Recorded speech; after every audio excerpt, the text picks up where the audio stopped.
Hello, friend. Welcome to Grandpa's Horror Stories. Don't forget to like, subscribe, and comment your own stories.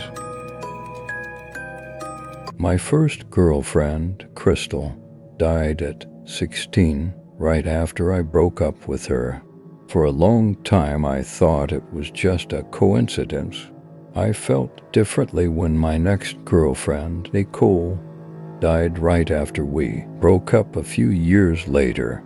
They both died in odd circumstances. Crystal crashed her car flat sober on a straight road by herself. Nicole drowned in the bathtub after falling asleep. Both were labeled as accidents. I was never questioned by police, but plenty of people around town wondered if I was cursed. I wondered the same. Then I moved away. The military took me all the way across the country, and I was happy. I fell in love with a girl named Katie. Everything was good until I went to a cousin's wedding out of town by myself. The drinks flowed. Too many. I lost control. I got in deep with a girl there I thought was too hot to not keep talking to and keep drinking with. We ended up back at my hotel room. I was too drunk to stop. We had sex and she stayed the night with me. I woke up with an instant sinking feeling of regret. I also woke up alone, but the girl whose name I couldn't even remember was in the bathroom. She was crying. I listened to her weep uncontrollably for a few moments, unsure of what to do. Then I heard glass breaking and I rushed into the bathroom. The girl from the night before was in there with a shard of broken mirror in her grasp. I begged her not to hurt herself. She screamed back at me that she loved her boyfriend and she couldn't believe what she had done and she wanted to die. Then she inexplicably started saying a name I hadn't heard in years. Hollyeve. Hearing that name reached into the darkest recesses of my brain. Hollyeve was a dirt poor girl in my 5th grade class. Homely. She was teased and someone who received no interest as someone anyone wanted to date. Instead, she was mocked. We went too far. Someone dared me to ask out Hollyeve and pretend to be her boyfriend for a week. I agreed to do it, trying to impress my peers. Hollyeve seemed to have no idea the thing was a farce. She held my hand on the schoolyard and didn't seem to see the other kid snickering all the while. The worst part is, I could feel she was sweet and genuine during our time together. She was a nice person. I had to get out of it. I had my friend break up with her a few days into the spoof relationship.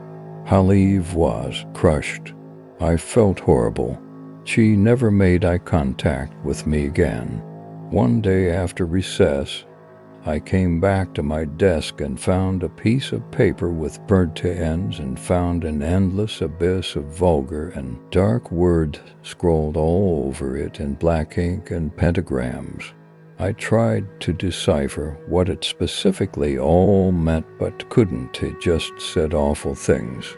Embarrassed and guilty, I never told anyone about it or confronted Hollyeve about it. Hollyeve moved away at the end of that school year.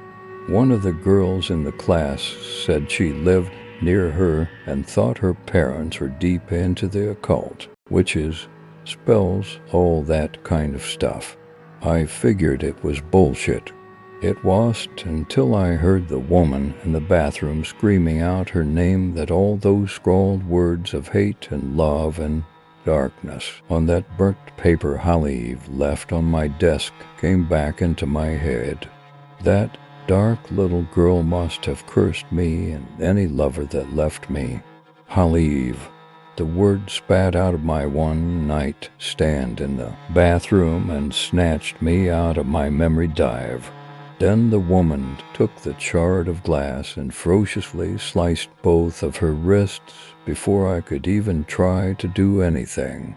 The girl from the wedding ended up living, and she explained to everyone that she did what she did to herself and wanted to cover up for me being there to protect her own relationship. So I got lucky and no one ever found out. I know what you're thinking now though, but don't. The girl later died after her wounds were infected from the gashes. The curse was still alive. I had an easy solution to it all. I was going to marry Katie and stay with her forever. I proposed. She was a bit thrown off by the haste, but she said yes. Everything was going well.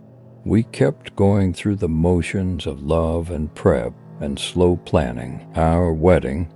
I wasn't in any particular hurry. Then I came home one day and her wedding ring was resting on the kitchen counter with a note that she was leaving me. No particular reason given. She said in the note she had to stay away from me for a week so she could be clear of mind. There was no way I could make that happen. I knew I was racing a clock. I was waiting to hear that she had died every second as I drove around going to every place that she could be. I found her at her sister's house, and after hours of pleading and explaining that her safety was in serious question, she finally came out and talked to me in the yard. I explained everything. I watched her face convey that she now regretted every single second of our relationship. Then she walked inside. Weeks went by without much sleep. I kept just thinking I was soon going to be invited to her funeral, and I wondered if it would be in some circumstance where people thought I might have done it to her. She showed up in the middle of the night one night with a knock on my door. I let her in, so happy to see her alive and breathing. She explained she had nearly died in 3 separate freak accidents since she left me. She believed in the curse. She could feel it inside her. She had suicidal thoughts she had never even imagined before. We had to be together. The wedding was back on. Now you're probably wondering, why did that dark little girl who I fucked with back in 5th grade do something that ultimately won back the love of my life? Wasn't she now going to kill Katie or something? The thing was, my time away from Katie made me realize that I didn't love her. I didn't really miss her and enjoy my time alone. I thought about my previous, dearly departed partners and thought I loved them more than her, and I dreamed of a relationship that would truly bring it all together for me. I was cursed with a fake love forever, or I had to be okay with Katie dying. So the fake relationship I pranked that poor girl with in 5th grade meant I was going to be stuck in a fake relationship for the rest of my life. Well played, Hollyeve. The curse of Hollyeve continues.